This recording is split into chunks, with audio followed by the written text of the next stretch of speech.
everyone present in this room. It gives me absolute pleasure to be out here today evening, and thank you, Dr. Batra, to have thought of my name, because while I spent about a couple of hours here listening to some absolutely distinguished authors in the room. I was wondering, what am I doing here? Because I never planned to be an author per se. Writing a book happened to me by default and not by design.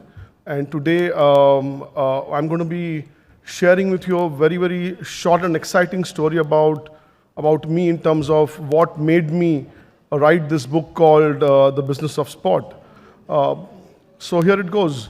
Most of us, at least I can talk about my age group, would always wonder, and one of the questions in the boardrooms that we encounter these days is that whatever we are doing today, whether it's about the growth or the business that we are in, is it by default or is it by design?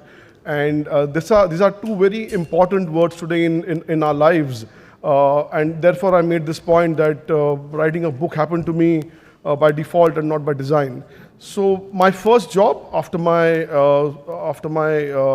education was in Times of India. As most media companies, you will see people's first job in Times of India. Even I was honored to be a part of that exciting company. Day one, briefing with the boss, straight away task given, and said, go write the story. And here we were to learn on our own, unlearn a lot of things, and get started on day one. Second job, a little different profile, from ad sales to core advertising, media planning to be precise. Day one, meeting with the client, giving a task, and asked and expected to do a plan. Moved on from there, learned everything on the job, to a production company, completely blue ocean.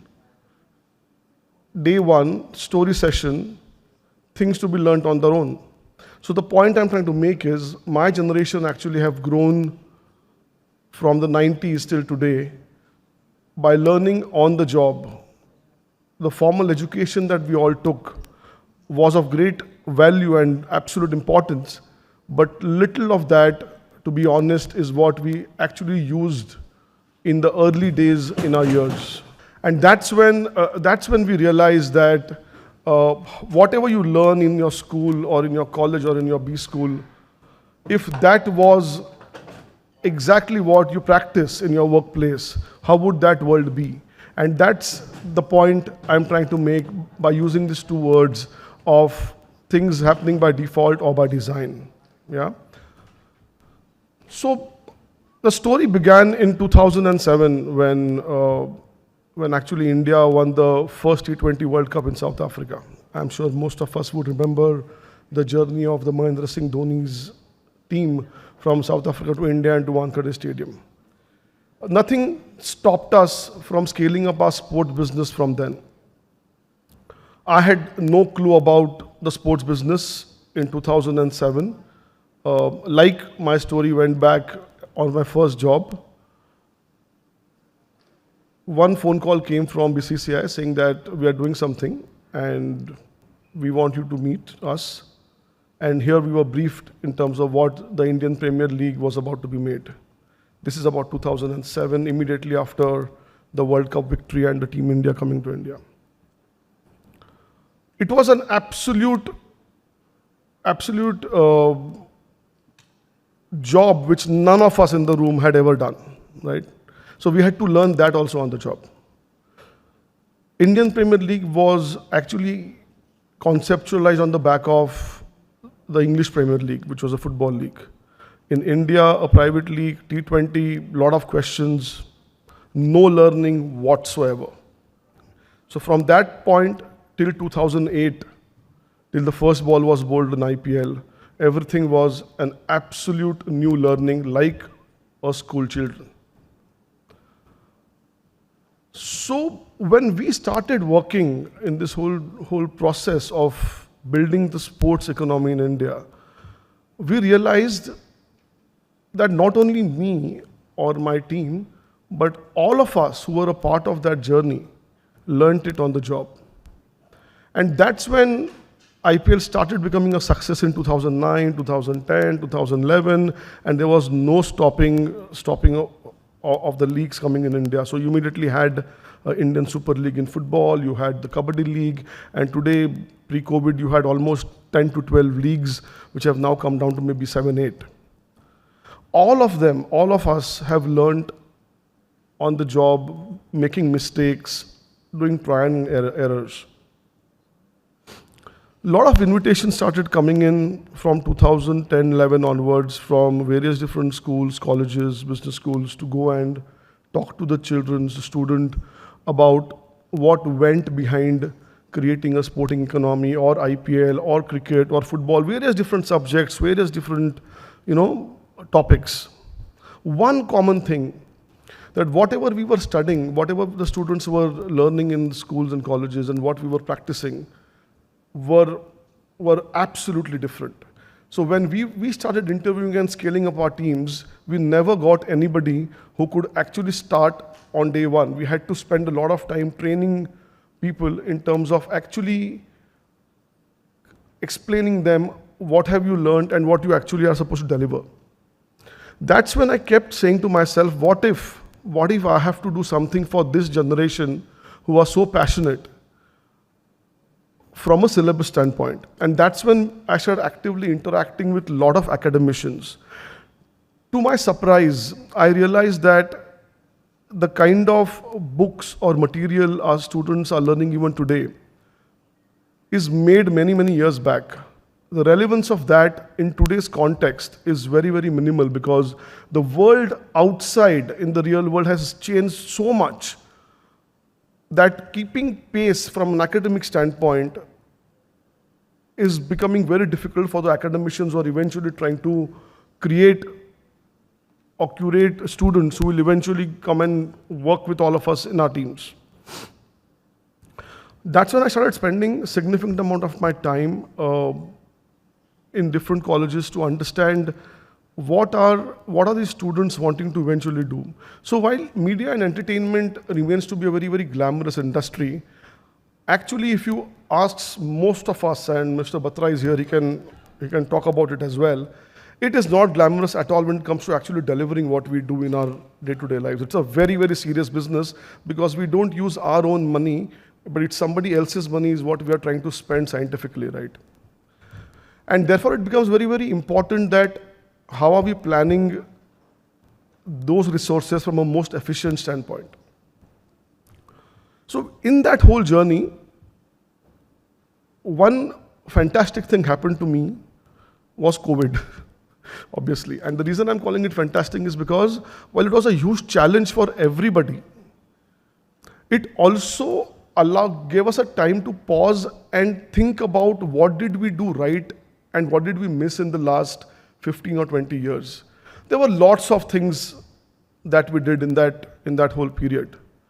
And that's when I actually said I had a lot of time because I look after the entertainment and sports business at GroupM, and there were no shootings, no sports, no live events, nothing. So I was absolutely jobless, only working around Excel sheets and figuring out what do I do, how do I ensure that I'm taking care of my people, at the same time my costs are at bare minimum, so we keep afloat because it was absolute shutdown. So I had significant amount of time. So I started writing stuff which I knew. I did something as basic as this. And what did I knew? I knew marketing, I knew advertising, and by 2020, I also knew a bit of sports. I wrote about 100 odd pages and generally sent it to a friend of mine. His name is Nilesh Kulkarni, who runs a sports management institute called IISM, and said, I've written something, what do you think? Maybe over the weekend he called me to say, why have you written this? I said, I don't know, but since I meet so many people, so many students, I just thought that let me write things which I can explain the student community a little better, which is more real world than something which is a very, very academic world. While I wanted to make it academic, I also wanted to make it a bit of a real world. He said, boss, it's fantastic. And he wants this entire written script to be a part of a book. I said, book? I had never even thought about it. Okay, trust me, I think this was about 2020 October, and I had not even thought about it. I just wrote because I thought I'd make some coursework for myself. Whenever I go, I will use these as a study material. And he actually inspired me, saying that you should write further and make it one solid document, which we will then talk to some of the publishers, because me, author, anybody who knew me in the 70s, 80s or 90s would completely negate the fact that I can ever be an author, okay, to be very, very honest.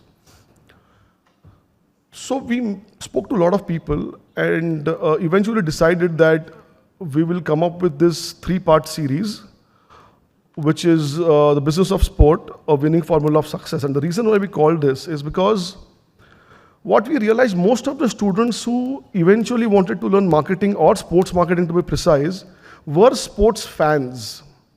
Okay, they loved watching sport, they loved playing sport. But watching sport and playing sport and actually doing business of sport, that journey had very, very few things in common. And that's what the parents or the students never realized. And that was the need gap which I actually tried to address here. And then I said that why can't we make this a part of a 3-book series? Okay, the first being a very, very hardcore, technical, jargon-oriented academic book, which has 10 chapters. The second, which obviously is going to be coming up this summer, and next, possibly the 3rd edition, which is the last part of this series, would be next summer, is basically the next one is going to be a real life case studies in terms of, if this is theory, how has India coped and what has India done on the theoretical subject like this, which is so niche, in the last 10 to 15 years. And the next book possibly would be, what should India be doing, or where are we going in this journey in the next 10 to 15 years? Because very clearly today, if you look at any of the Google searches of any of the Prime Minister's addresses, sports is an integral part of government's plan at a central level and at most of the state government level. But do we have the kind of people to deliver those ambitions from a professional standpoint, from a business standpoint? The answer is no. So therefore, we will have to make a lot of efforts for us to get those future-ready people who will eventually come closer to the ambition that we want to achieve. And that's the attempt and that's the journey that possibly I have started during COVID. It's been almost about 8-9 months of this book at the shelves. It's doing fairly well. Governor of Maharashtra was graceful in launching it last summer, and most of the colleges today are referring to this as one of the coaching syllabus across the country. The kind of feedback that we have got in terms of the course material is extremely, extremely good. And therefore, that's the excitement and that we have to continue with the series. And yeah, that's pretty much the story here. So therefore, it's more by default and less by design. Yeah, so I'll pause here and possibly get Prasar to ask some questions.